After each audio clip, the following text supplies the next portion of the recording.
Yes, students, in this video, we will discuss two very important theorems in exercise 10 locus.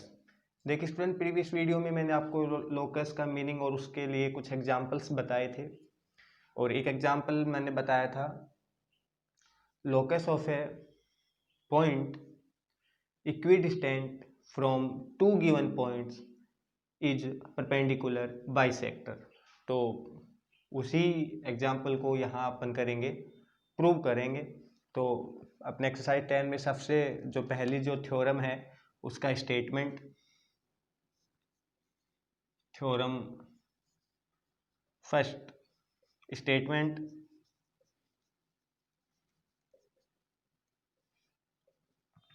Statement आपको direct याद रखना है और proof समझना भी है।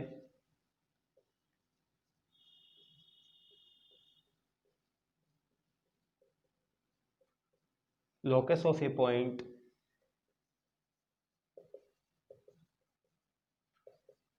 equidistant from two given, given की जगह आप फिक्स भी मिल सकता है, from two given points is perpendicular, ये शॉर्ट में लिखा मैंने, बाइसेक्टर। ये एक बार समझें, आप स्टेटमेंट पढ़ें पहले तो और बता मैं देता हूँ। देखिए क्या सिस्टम है, दो आपके पास होते थे फिक्स पॉइंट्स, बताया था ना, ये ए और ये बी, और एक तीसरा पॉइंट मूव कर रहा है, ये पी है, ये मूव कर रहा है, मूविंग पॉइंट है वो पी है, पी का रास्ता ढूंढना है, पी का लोकस। तो ये मैंने आपको बताया था, कंडीशन क्या है, इक्विडिस्टेंट होना चाहिए ए और बी दोनों से, पी की ए से डिस्टेंस और बी से डिस्टेंस रहनी चाहिए इक्वल। तो ये मैंने आपको बताया था ना, समझ पा रहे हैं, परपेंडिकुलर बाइसेक्टर, समझ गए होंगे मेरी बात। तो इसी बात को अपन प्रूव करेंगे। तो देखिए गिवन पोर्शन लिखेंगे, तो यहां मैं बता देता हूं,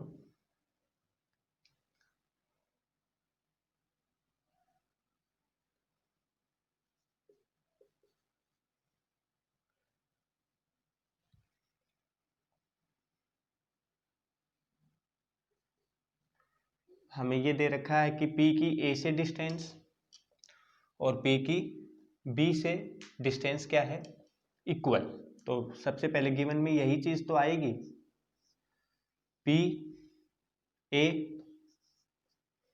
समझ गए हैं, equal P B, equi distance तो हमें दे ही रखा है, तो ये आप ले सकते हैं। तो देखिए P की A से और B से डिस्टेंस इक्वल बता रखी है, और अब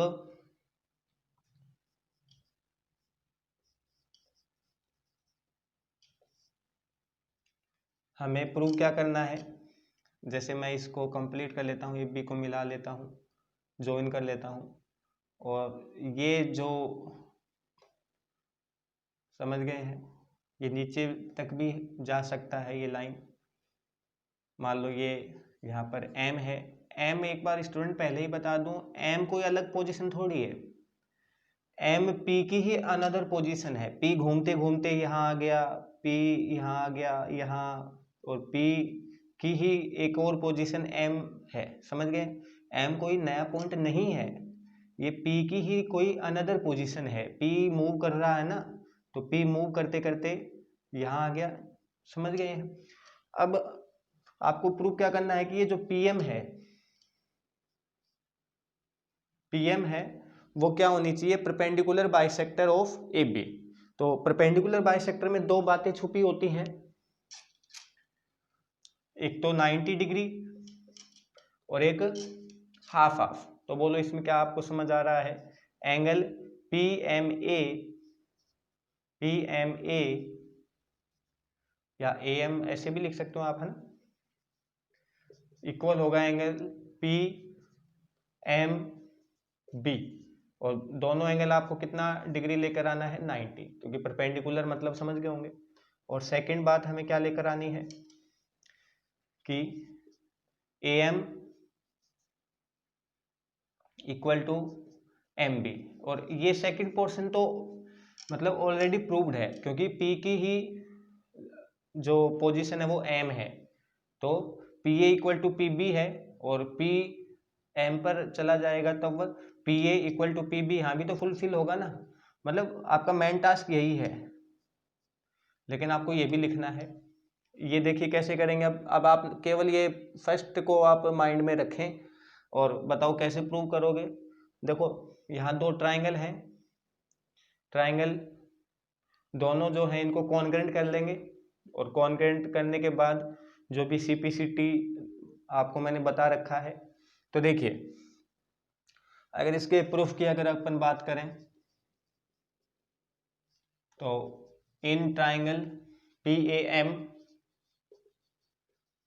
एंड ट्राइंगल PBM, इन दोनों को आप ऑब्जर्व करें, कंपेयर करें, और कॉन्ग्रेंट करने के लिए बोलो PA इक्वल टू PB, ये गिवन पोर्शन है आपके पास, और एक अच्छा जो एलिमेंट है वो ये है AM इक्वल टू MB। अब आप बोलोगे सर ये तो नहीं दे रखा, ये मैंने आपको बताया था ना, M एक्चुअल में M नहीं है, एक्चुअल में P घूमते घूमते M पर पहुंचा है।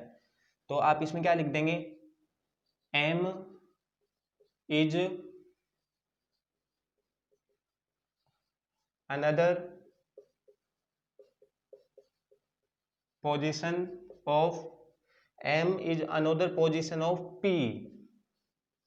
M है वो P की ही दूसरी पोजीशन है, M कोई नया नहीं है।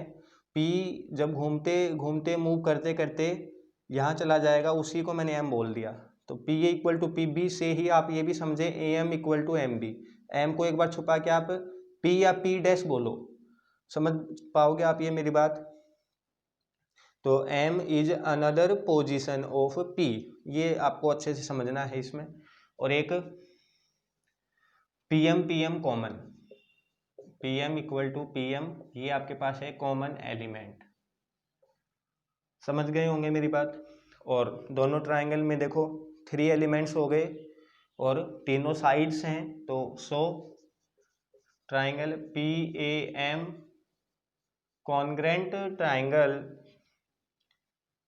PBM। सिंबॉलिक फॉर्म जरूर चेक कर लेना, PA PB, और समझ गए हैं ना मेरी बात इसमें आप। और बाय देखो side side side, S congruency, ये भी आपको समझ आ गया। अब स्टूडेंट्स इसमें क्या कर सकते हैं आप, आपको ये 90 कैसे लेके आओगे, ये काफ़ी आपने क्वेश्चन 9th क्लास में प्रूव किए हैं। तो बोलो, ये मान लो एंगल नंबर 1 और ये मान लो एंगल नंबर 2, और दोनों ट्राइंगल आपने कॉन्ग्रेंट कर दिए, तो CPCT से एंगल 1 और 2 इक्वल हो जाएंगे। So angle 1 is equal to angle 2, ये रिजल्ट CPCT आपको बता रखा है। लेकिन आपको 1 और 2 तो चलो ठीक है इक्वल आ गए, लेकिन दोनों का वैल्यू 90 लेकर आना है, ये भी आपको सिखा रखा है। तो ये मान लेंगे आप CPCT वाली, इसको बोल देंगे इक्वेशन नंबर फर्स्ट। बट एक चीज आप जानते होंगे, एंगल 1 और 2 तो CPCT से इक्वल तो आ गए, लेकिन 90 कैसे बनाओगे, वो ऐसे एंगल 1 और 2 का जो सम है 1 प्लस 2 कितना होगा, 180 होगा, ये सिखा रखा है, क्योंकि 1 और 2 लीनियर पेयर बना रहे हैं।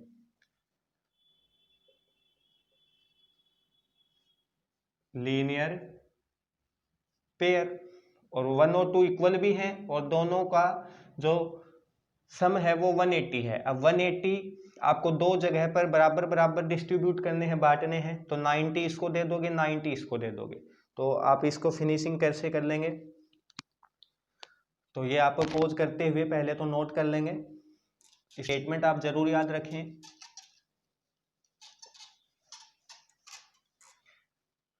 और अब देखिए ये 180 वाला है, इसको आप बोल देंगे सेकंड, तो from first and second, from first and second ये इक्वल है और 180 है तो 90 90 दोनों को देना पड़ेगा। Angle 1 is equal to angle 2 both are 90 degree. और एंगल 1 का पूरा नाम क्या है, एंगल PMA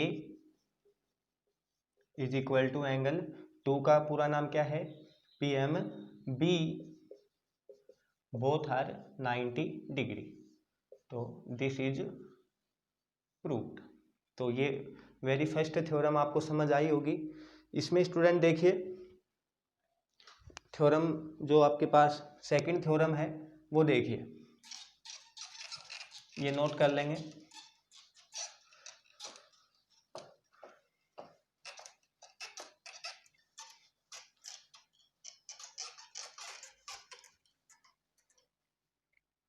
तो लोकस में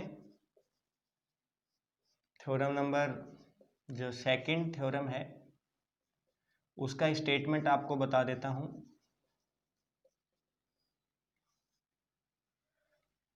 तो स्टूडेंट देखिए स्टेटमेंट में आपकी बार अपन बात करेंगे दो इंटरसेक्टिंग लाइंस की। पहले हमने बात की दो फिक्स पॉइंट्स की। तो देखिए लोकस ऑफ ए पॉइंट,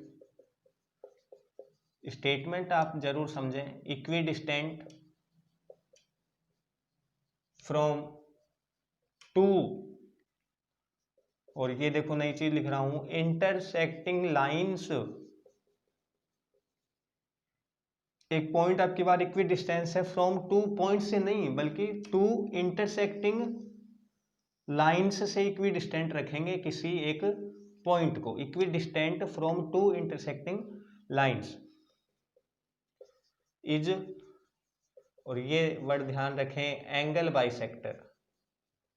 याद करना होता है स्टेटमेंट, क्वेश्चंस में डायरेक्ट अप्लाई होते हैं स्टेटमेंट। तो देखिए समझा देता हूं, दो इंटरसेक्टिंग लाइंस और ये मान लो A, ये B, ये CD लाइन दोनों इंटरसेक्ट कर रही हैं एट O, और आपको एक पॉइंट लेना है ये जिसकी डिस्टेंस पॉइंट P है ना, ये हिल रहा है, ये मूविंग पॉइंट है। P जो है वो हमेशा मैं मूविंग पॉइंट लेता हूं जिसका रास्ता चाहिए, जिसका लोकस चाहिए। तो P की डिस्टेंस CD से मान लो PM, और P की डिस्टेंस AB लाइन से मान लो PN। ये समझ गया ना, PM डिस्टेंस तो है CD लाइन से किसकी, P की, और AB जो लाइन है उससे डिस्टेंस है PN, और ये PM इक्वल टू PN हमेशा रहना चाहिए। तो ये देखो क्या होगा, ये P का पाथ ये होगा, ये वाली लाइन जो कि एंगल बाइसेक्टर होगा। देखो P इस लाइन पर, यहाँ P आ गया, यहाँ समझ गए ना, ये P ऐसे मूव कर सकता है। देखो ये डिस्टेंस इक्वल रहेगी, समझ गए होंगे मेरी बात, ये डिस्टेंस इक्वल रहेगी। तो समझ गए होंगे इंटरसेक्टिंग लाइंस से इक्वल डिस्टेंस पर रखना है एक पॉइंट P को, और उसका लोकस क्या होगा, उन इंटरसेक्टिंग लाइंस के बीच का जो एंगल है उसका एंगल बाइसेक्टर। तो प्रूव करेंगे, और इसमें